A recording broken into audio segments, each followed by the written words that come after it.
Hello, everyone. I'm here today with Laura from Couch Polyglot, which is the name of her YouTube channel and also the name of her podcast. She has great tips on language learning and she's all about learning it in a relaxed way. That's why she called it Couch Polyglot. And I'm definitely in favor of that. So, Laura, can you just present yourself as well? Oh, hi. Yeah, I'm Laura. I'm from Barcelona originally. I've been living in Germany for 10 years roughly, and I absolutely love languages. But I also, love learning them, like you said, in a relaxed way. Like we don't have to be perfectionists, we can have fun with it. And, also, I don't like competitiveness so much. Like I prefer just, do your thing, right? Do what feels right for you and just have fun with it. Yeah. Great.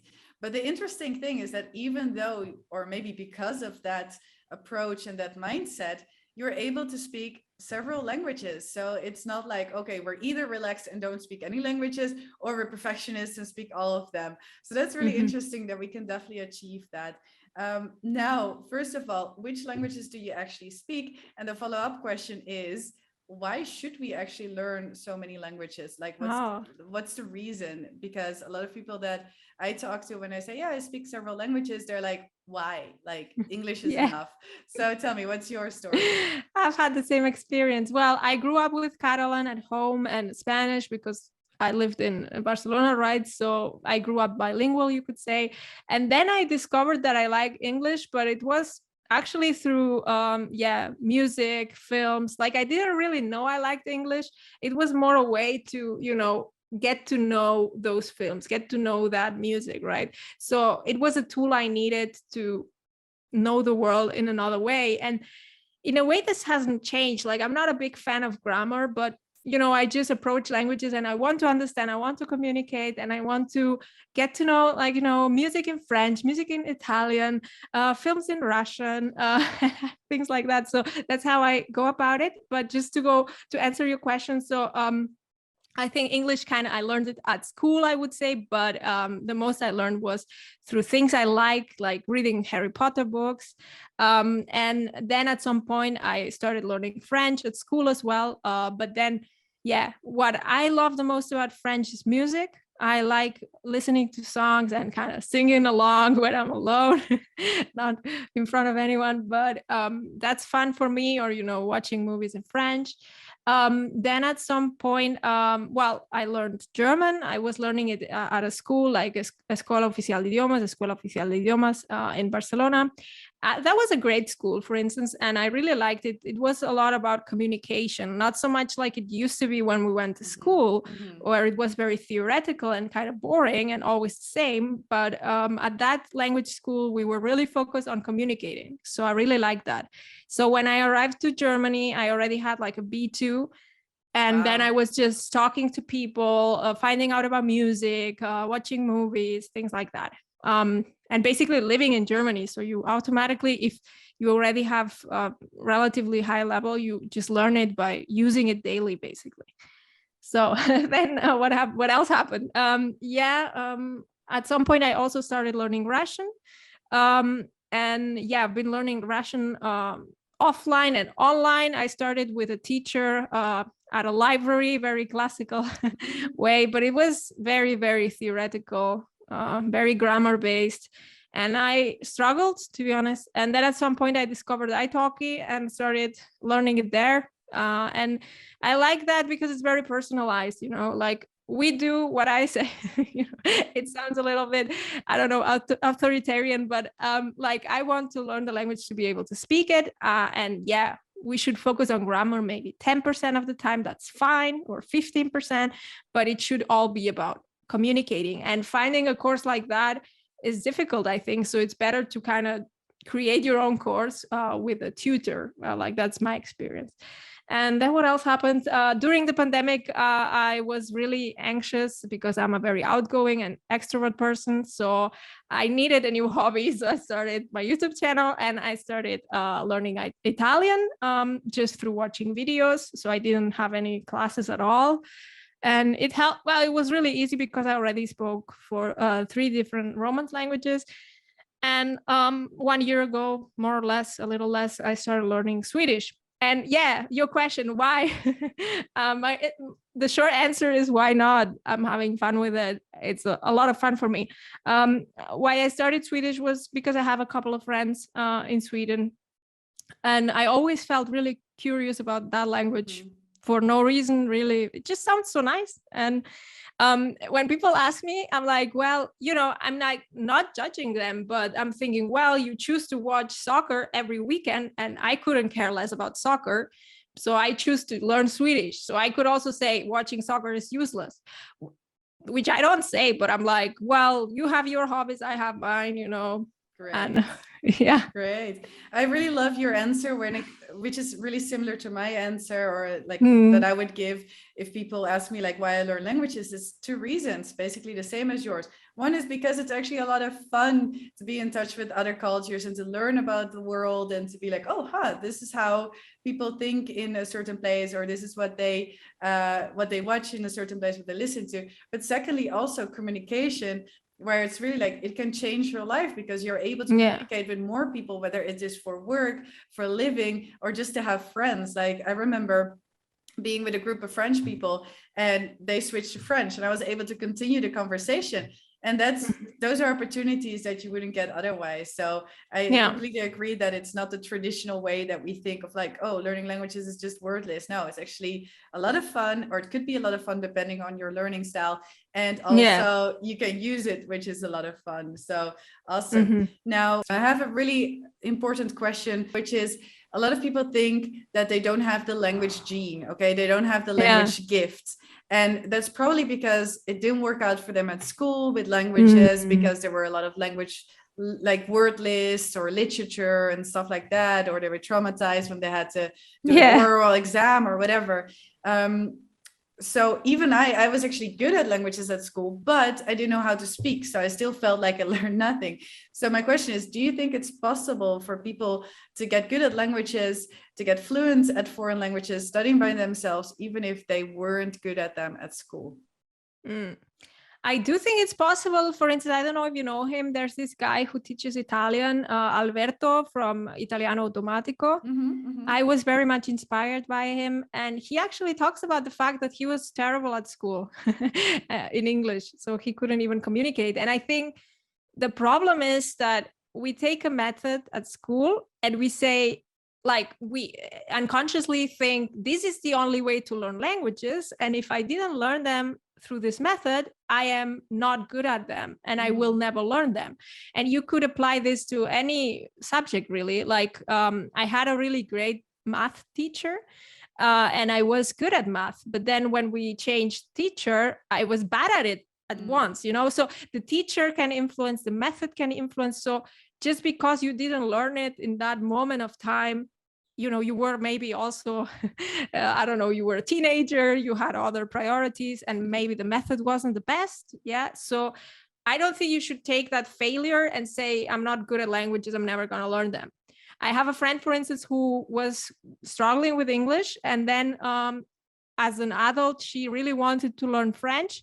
And she achieved it. Like, I mean, maybe she has a B2, right? Like she's not a native. Like, don't expect, we're again, something we talked about in the other video, like what are your expectations? But if your expectations are to be able to communicate, you can definitely achieve that. It's just that in that moment when she was younger, she had no motivation, maybe the teacher or the method wasn't the best. And now she's an adult who decides to learn the language and who maybe is applying better methods and she's being successful. So exactly. Yeah. What do you think? No, I agree that it's all to do with motivation. The last thing you said, like she decided, to learn something. And at school, I had to learn a lot of things that I didn't care about. So then, of course, you're going to perform less well because like you can't really be bothered. But then if you decide and you're also able to choose how you learn it, like that's optimal. Like you choose the method, you choose that you want to achieve this goal, that's going to change everything. So then I also really like what you said is like, maybe we mentioned iTalk in another video before, which is an online platform where you can schedule classes and have like a one-on-one teacher. Maybe one teacher has a method and makes you feel like you can't really learn this language. Well, then look for another teacher. Maybe that teacher will give you the confidence that you need or exactly the structure that you need. So it's all about like trying out things, or maybe you realize that you don't want a teacher at the beginning because you first want to try it out by yourself and talk to other learners before you talk to a native who corrects everything. So like it depends on your process. And I think it's really cool that we tackled this topic of like, yes, even if you were bad at school, you can definitely learn a language. And it's all about deciding that you want to get this goal, that you want to get the outcome, and you decide the way, and you will have to adapt, just like any goal we want to achieve. And we try one strategy, if it doesn't work, go to the next one, go to the next. And keep your eyes on the goal, and you're going to get it. So that's great.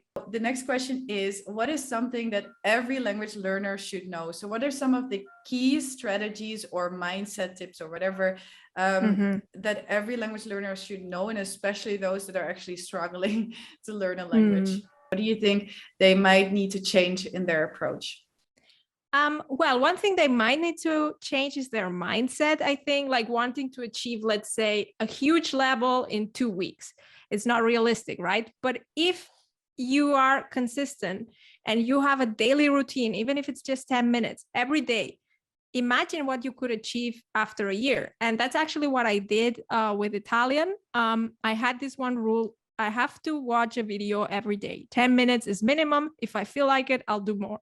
Since watching a video is an activity that I like, I kept on going, right? So I did more. I don't know how much I did. I didn't count it, but after a year, I was conversational, just having no classes, nothing, right? So, but people, I think, give up because, they just want fast results, I guess. And I think it's just, enjoy the process.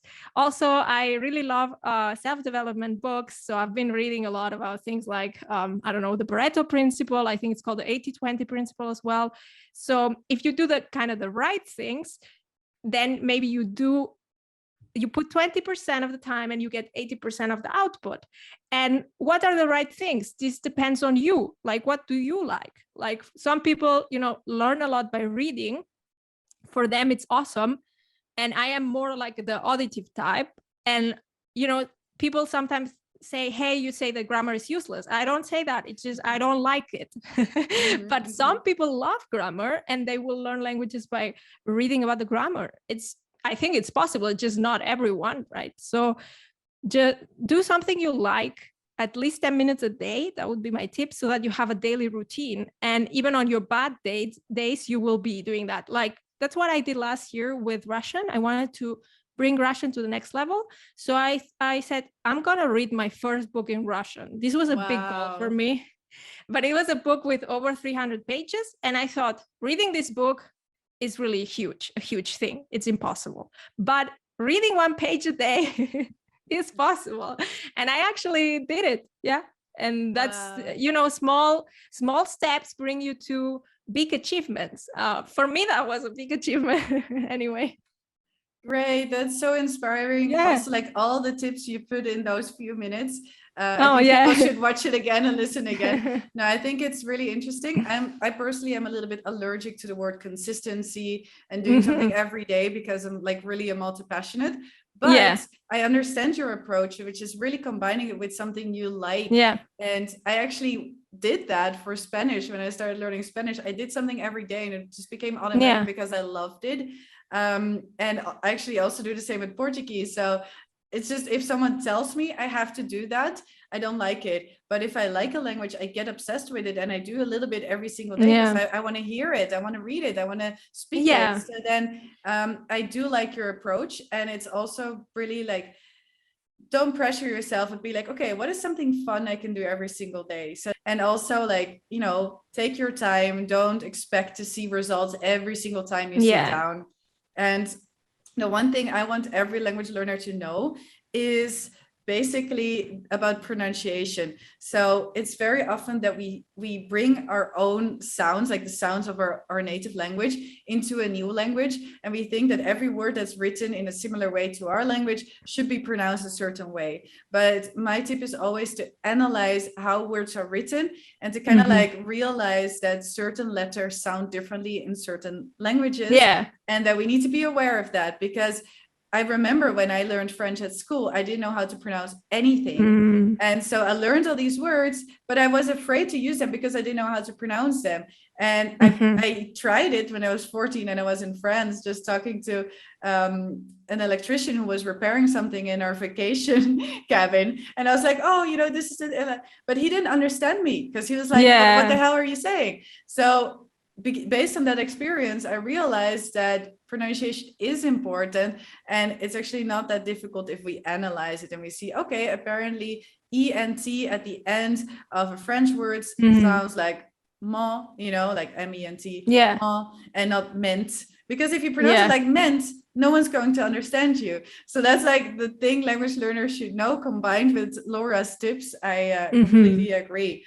Then maybe if it's okay, I would like to add something. Like what my strategy with the 10 minutes, I would never do it with all my languages because it would be 80 minutes for me. It's a lot, right? So I would only do that for the language you're focused on, and I'm always only focused on one language. And the others, what I do, I maintain them by trying to use them at least once a week in a passive or active way. It doesn't matter. Like for French, I will listen to French music and sing along. And what you say about pronunciation, I think until a certain point, you need to kind of get, especially for languages like French or Swedish, where the pronunciation is really important. Like if you mispronounce it, I mean, you can still be understood, but if you pronounce French with a Spanish accent, very strong Spanish accent, people won't understand you really. So a minimum is needed. And I think what might help is singing along. This helps a lot, I think, because it's a lot of repetition. You are having fun because it's music you like. And then you're trying to, I mean, sometimes the lyrics are a little weird, or the pronunciation here and there is a little weird, but still I think it can be helpful. For sure. I learned Spanish like that with lyrics. And then I started to realize that things were pronounced differently than I expected. And so I definitely agree. Next question is there one method you use for all your languages, or do you not really believe in one method, you know, for learning a language, but rather multiple strategies that you apply to different levels and different stages you're in with languages? Well, throughout my life, I've used different methods because most of the time I wasn't conscious about the different methods there are, right? So, but 2 years ago, I found out about the natural approach, like the input-based method, and I really love it. It just fits my learning style a lot because I'm a very auditive person. But yeah, for instance, I don't know, German, I learned it at a language school, very classical way. When I had a B2, I got a tandem, and then I started having friends in German. So it was more a classical way, I guess. And now I live in Germany, so I use it, even think in German sometimes. So, but for instance, for Italian or Swedish, the languages I started learning most recently, because Italian is similar to other Romance languages I speak, and Swedish is very similar to German and also a little bit to English. I use the natural approach, and that means that I'm like 90%, I would say, or 95, I don't know, input based. So basically podcasts, videos, and just letting my brain figure it out, right? I like, for instance, for Swedish, I also bought a book because every time I start a language, I like, you know, checking Duolingo, maybe getting a book, saying, yeah, that's like the basic way of saying things. And this grammar feature is interesting. But that's just, you know, a sneak peek, and then I get into input. And that's like what I use. And for instance, Russian, I would say my level is more or less B1. So now I can also use just the input-based method. But just for the beginning, I feel like you need to get the basics first, like before you start just having input, right? Like that's my impression. Because like we learn to read and write, so we should make use of it. Like I think I was saying this in the other video, like in Swedish, you put the article, the definite article after the noun. And I mean, waiting for your brain to figure that out, it might take weeks or months, but just reading it in a book, okay, you learn it and then you pay attention to it, right? So I don't think just input is the answer, but I love input and it fits my life really well because I use it while cleaning or doing grocery shopping or whatever. It just fits my life. I don't need to have some extra time to sit down and learn, you know? For sure. And I think that people that are wanting to learn a lot of languages, they're looking for this one method. And actually it's a matter of like, it's more there's multiple strategies that you can apply. And it's true that if it's a completely foreign language, like completely, you don't have any base yet, you might want to start with understanding what is going on, like grammatically, how are words formed, how do we identify a noun, how do we identify a verb, instead of just listening to like a podcast without understanding what's going on. So I completely agree with you. At the beginning, we need to understand a little bit how the language works. We can do that through a basic course, or like we can watch some beginners videos on YouTube and like understanding what's going on. Once we feel more comfortable and we've got the basics down, we can read a little bit in that language or listen to it. So it's more like the natural approach that you mentioned. And then of course, already in this stage, I would definitely start speaking as well. Like in this phase where you're like, you've got the basics down, you can start to have conversations and use the future and the past and the present and like communicate your opinion or ask questions. And then like over time, you just get better. Like if you keep on exposing yourself to the language completely, like you mentioned, you're gonna get better. You just have to keep having input and start using the language as well. And then it's basically like no way you're gonna fail if you keep on exposing yourself to the language, because even children learn that way, right? Like we hear words and we have to use them, or they just come up in the right moment, and then that's how we advance. Now the last question I have is, how do you stay motivated when there's so much to learn? I mean, my goal is not to learn everything, because I also, it's a mindset thing, I think, because I used to want to be native-like in German. That was once my goal. And this is frustrating. If your goal is unachievable or very difficult to achieve, I think you get frustrated, you get demotivated, and you're like, I'm not going to achieve it anyway. And now my goal is more like, well, I want to speak many languages. I want to talk to people. And so I'm not so strict with myself anymore, not so perfectionist. I don't even know how to say that. That sounds German. But anyway, like, yeah, let's not be perfectionists. Like, it's okay to make mistakes. So, and then you stay motivated if you use material that is fun for you, that are fun for you. Like if you like reading, just read in that language. If you like listening to music, just listen to that music in that language, right? And I think if you do the things you're passionate about, your motivation won't suffer. Of course, if you're struggling in your life with other things right now, maybe you lose your motivation, but that might be a temporary thing and it might just come back, I guess. But I would say don't rely on motivation too much. I think it's better to rely on routines, because I feel like motivation sometimes I don't feel like listening to Swedish, but I have this rule that I have to do it 10 minutes a day, and then I'll start and then I feel motivated. But just when I start, I feel motivated. So I prefer to rely on routines than on motivation, because motivation comes and goes. Actually, you're so right. I have a really practical example. Every morning I wake up and I have to walk my dog. So like, okay, I have to walk my dog. But then when I do so, I'm actually really enjoying it, because it's the first thing I do in the morning. I'm outside, I see the sun, I hear the birds. So I'm like, why the hell do I not want to walk him when I actually really enjoy it? It's just that our brain thinks like, oh, I don't want to do this thing, or oh, it's such an effort, or I'll do it tomorrow. But there's some things that can't wait, like walking my dog. And so if you create the same urgency for learning languages, it's true that you have already chosen the resources that you like. So of course you're going to like the activity. We're just sometimes a little bit lazy. So I understand that your approach can really help to stay motivated, to be like, oh, hey, I promised myself I was going to do some Swedish, so let's get that input. And then you're like, hey, it's actually really fun. So like sometimes our brain is trying to fool us and say that we're lazy or we don't want to do it. But then maybe actually we really enjoy it. So that's something we need to keep in mind to stay motivated. And as you said, always choosing the things that you like to do, so it also becomes pretty natural. Laura, thank you so much for this interview. You can find her channel also in the links below, and her podcast, which is in Catalan. And please leave the comments below about your view on the things that we talked about today. And see you in one of the other videos. Cool. Thanks a lot. Bye-bye.